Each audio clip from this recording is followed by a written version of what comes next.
کے لیے بولا جاتا ہے. کس کے لیے بولا جاتا ہے؟ بولیں بھائی کس کے لیے؟ نماز میں حضور حاضر ہوتے ہیں. بولیں بھائی. اور نماز میں حضور حاضر ہوتے ہیں، حضور سامنے ہوتے ہیں اس وقت. بولیں بھائی. وہ جو کہتا ہے السلام علیکہ ایھا النبی، اس کا معنی کیا ہے؟ اس کا معنی ہے نبی تجھ پر سلام ہو. تو رب نماز میں کروا رہا ہے کہ درود و سلام کے منکر نماز میں گھٹنے باندھ کر مصطفیٰ پر سلام پڑھوا رہا ہوں اور درود پڑھا رہا ہوں. کہیں بعد میں مکر نہ جانا کہ یا نبی سلام علیک جب پڑھنے لگے تو تیرے فتوے آ جائیں اور تو کہیں یہ کیا کر رہا ہے. اسے بتا دینا میں وہی کر رہا ہوں جو رب نے نماز میں کروایا ہے. السلام علیکہ یا کیا لفظ ہے؟ یا. یہ کہتے ہیں نہیں جی یہاں.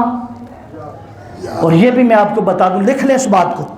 جو عربی پڑھا ہوا ہے، جس نے صرف پڑھی ہے، جس نے ناو پڑھی ہے، وہ بات کرے میرے ساتھ. 4 حروف ہیں، 5 کتنے ہیں؟ ان کو حروف ندا کہتے ہیں. کسی مولوی سے پوچھنا، مفتی سے پوچھنا، وہ کہنا جی یا نہیں کہنا چاہیے. کیوں جی؟ یا تو اس کو کہتے ہیں جو موجود ہو، حاضر ناظر ہو. آپ یا حضور کو کہتے ہیں، حضور تو موجود نہیں ہے. آپ تو مدینہ پاک میں ہیں. سنیں توجہ کے ساتھ، کہاں ہے؟ لیکن یہ نہ سمجھنا صرف مدینہ پاک میں، ہر مومن کی جان سے بھی زیادہ قریب. امام غزالی رحمۃ اللہ نے لکھا، کس نے؟ انہوں کہتا ہے جب میں پڑھتا ہوں السلام علیکہ یا ایھا النبی، کہتے میں رک جاتا ہوں. کیا کرتا ہوں میں؟ کس نے لکھا ہے جی؟ کیوں رکتے ہو؟ کہتے ہیں کہ جو حضور پر سلام پڑھتے ہیں تو حضور کا جواب آتا ہے. میں جواب کا انتظار کرتا ہوں کہ حضور مجھے سلام کا جواب دیں. تو بتا رہا ہوں، اس نے کہا کہ تو نے سارا کچھ پڑھا ہے؟ جی باری تعالیٰ، اب قبولیت چاہتا ہوں. فرمایا دعا سے پہلے ہر کام کے آخر میں دعا ہوتی ہے. کیا ہوتا ہے جی؟ فرمایا دعا سے پہلے ذرا میرے محبوب پر سلام پڑھ. لوگ تو اعتراض کرتے ہیں کھڑے ہونے پہ بھی، ایسے کھڑے ہو کے پڑھتے. اس نے کہا تم یہاں ہاتھ رکھنے اور وہ بھی نماز کے اندر پڑھنا. کیا پڑھنا ہے؟ نماز کے کہیں مغالطہ نہ لگ جائے. لوگ اس کو شرک کہتے ہیں. یہ کیا سلام پڑھتے؟ ارے شرک ہوتا اور مصطفیٰ کی ذات سے محبت شرک ہوتا. رب اس کو نماز میں نہ رکھتا.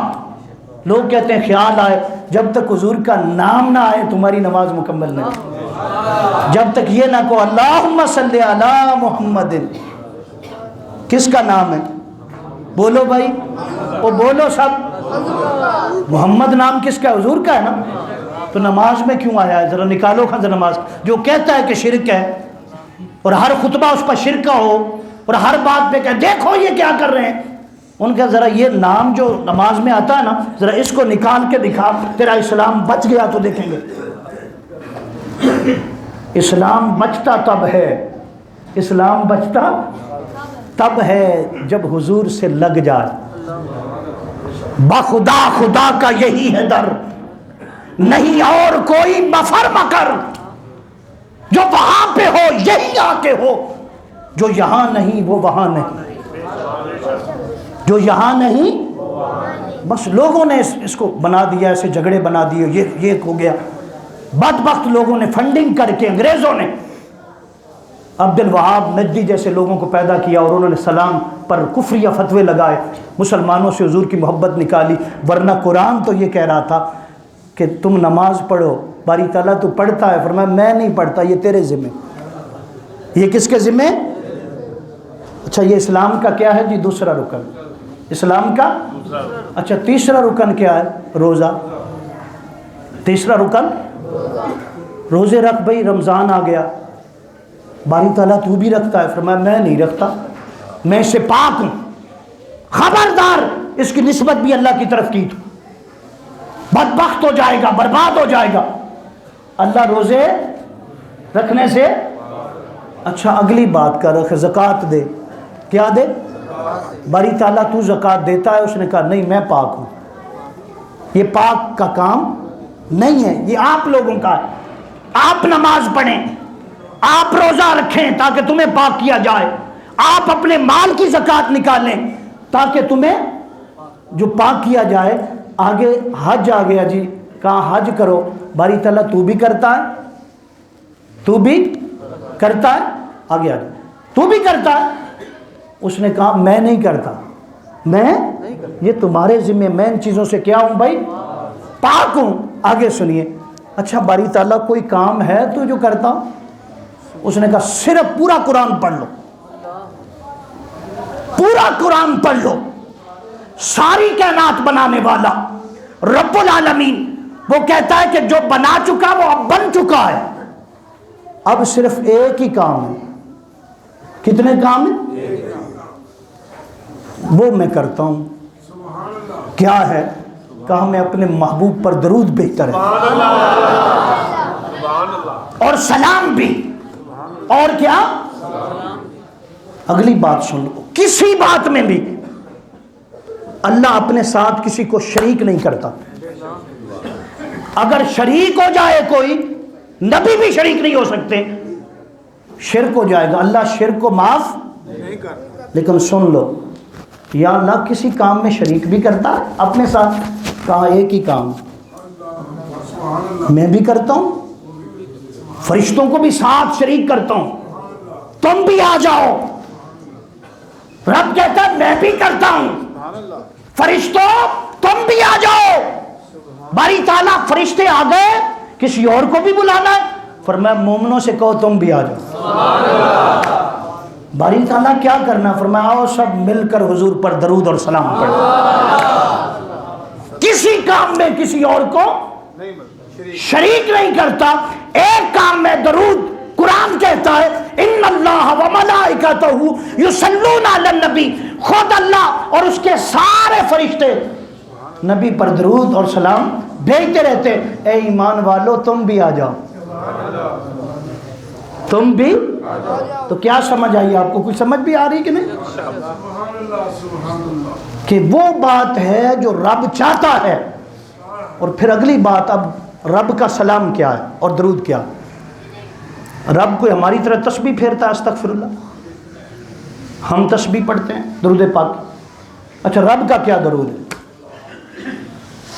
اللہ کا درود بولیں بھی. اللہ کا درود وہ کیسے پڑھتا ہے رب پر درود؟ رب اپنے محبوب پر درود کیسے بھیجتا ہے؟ سن لو, اس کو امام بخاری نے نقل کیا. کس نے نقل کیا ہے؟ کوئی بات, چھوٹی بات کسی چھوٹی کتاب سے بھی میں حوالہ نہیں دوں گا. کس نے بیان کیا؟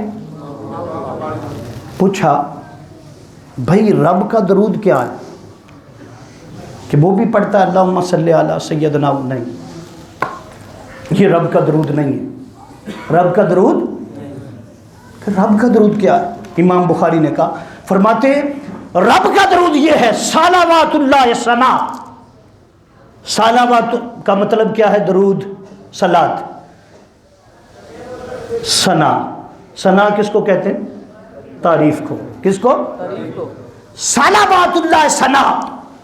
اللہ بس محبوب کی تعریف کرتا, محبوب کی عظمت کو, محبوب کی شان کو, محبوب کی رفعت کو, محبوب کے حسن کو, محبوب کی زلفوں کو, تاجدار کائنات کی آنکھوں کا ذکر, حضور کے سینہ پاک کا ذکر, حضور کریم آقا کے نور کا ذکر وہ کرتا ہے. یہ درود ہے. یہ کیا ہے؟ اور فرشتوں کا درود کیا ہے؟ عند الملائکہ الدعاء. فرشتوں کا کیا ہے؟ کہ جب اللہ اپنے محبوب کی صفت اور شان کو بیان کرتا ہے, فرشتے کہتے ہیں سبحان اللہ, واہ واہ واہ واہ واہ, سبحان اللہ. باری تعالیٰ تیرا محبوب ہے ہی ایسا, تیرے محبوب جیسا کوئی اور ہے ہی نہیں. ہونا کیا ہے؟ تو نے بنایا ہی نہیں, تو نے بنایا ہی نہیں. فرمایا وہ جو کہتے ہیں سبحان اللہ, دعا دیتے ہیں, یہ فرشتوں کا درود ہے. یہ کس کا درود ہے؟ امام بخاری نے لکھا, فرماتے ہیں مومنوں کا کیا درود ہے؟ مومنوں کا. اور اس کی ونڈ یوں ہے, فرمایا کہ اللہ کا درود ہے کہ وہ رحمت برساتا, رحمت بھیجتا. حضور پر اتنی رحمت ہے کہ 70,000 فرشتے صبح اور 70,000 فرشتے شام حضور کے گنبد خضرا پر حاضر ہوتے ہیں، رحمت برس رہی ہے محمد کے شہر میں، فرمایا وہ حاضر ہوتے ہیں، جو ایک بار آئے قیامت تک دوبارہ نہیں آئے گا، رحمت برس رہی ہے، رحمت۔ اب فرشتوں کا درود وہ طلب رحمت ہے، طلب یعنی رحمت کی دعا ہے، وہ کہتے ہیں باری تعالیٰ اور برسا، محبوب کی شانیں اور بلند کر، محبوب کی عظمتیں اور بڑھا۔ اور مومنوں کا درود کیا ہے؟ فرمایا مومنوں کا درود یہ ہے کہ اس کے صدقے جب وہ پڑھتے ہیں اللہم صلی علی سیدنا و مولانا محمد، یا کہتے ہیں یا نبی سلام علیک، یا جو بھی درود پڑھتے ہیں الصلاۃ والسلام علیک یا رسول اللہ، وہ جب پڑھتے ہیں تو اللہ مہربان ہو جاتا، اللہ پھر وہ رحمتیں بھیجتا۔ اور ایک حدیث پاک جو مشکات شریف کی حدیث ہے، میرے کریم آقا صلی اللہ علیہ وسلم نے فرمایا کہ جب بندہ درود پڑھتا ہے نا تو اللہ کی رحمت کو جوش آ جاتا ہے، اللہ کی رحمت کو وہ فرشتوں کو بلاتا ہے۔ کس کو بلاتا ہے؟ فرشتوں کو کیا کہتا ہے؟ فرماتا ہے اس کے گناہ کتنے، اس بندے کے گناہ، ابھی وہ حساب کرنے لگتے ہیں، بتانے لگتے ہیں کہ باری تعالیٰ یہ تیرا بندہ اگر نیکوکار ہے تو انہوں نے بتانا یہ کیا ہے، نیکوکار ہے، اگر گناہ گار ہے تو انہوں نے کیا بتانا ہے۔ فرمایا اللہ بولتا ہے، اللہ فرماتا چھوڑ دو حساب کتاب، اس سے ہمارا کوئی حساب و کتاب نہیں۔ تو باری تعالیٰ کیا ہے؟ فرمایا اگر اس کے گناہ سمندر کی جھاگ سے بھی زیادہ ہیں تو وہ بھی میں نے بخش دی۔ یہ کتنی بار درود؟ ایک بار۔ حضور جو اس سے زیادہ پڑھے، آقا نے فرمایا جو 50 مرتبہ پڑھے، کتنی مرتبہ؟ فرمایا قیامت کے دن میرے قریب ہوگا، میں یہاں سے پکڑ کر جنت میں لے کر جاؤں گا۔ حضور جو اس سے بڑھا دے، اس سے بڑھا دے، زیادہ کر لے، فرمایا جو 100 مرتبہ پڑھے، کتنی مرتبہ؟ فرمایا اس وقت تک فوت نہیں ہوگا جب تک اللہ اسے جنت میں اس کا ٹھکانہ نہ دکھا دے، جنت میں اس کا۔ تو جو 500 مرتبہ پڑھے، یہ ایسے ہی ہے جس میں بیان، جو 500 مرتبہ پڑھے، فرمایا 500 مرتبہ جو پڑھنے والا ہے، فرمایا وہ فرشتوں کا ہم نشین ہے، اس کا چہرہ نور کی مانند ہوگا، 14ویں چاند کی طرح چمکتا ہوگا۔ اور جو 1000 مرتبہ پڑھے، کتنی مرتبہ؟ 1000 مرتبہ پڑھے، فرمایا قیامت کے دن اللہ عزت عطا فرمائے گا تو نے تو جو پڑھا ہے جس کو چاہتا ہے ساتھ جنت میں لے گا۔ اور حضرت علی المرتضیٰ شیر خدا، آپ اس آیت کی تفسیر کرتے ہیں ان اللہ و ملائکتہ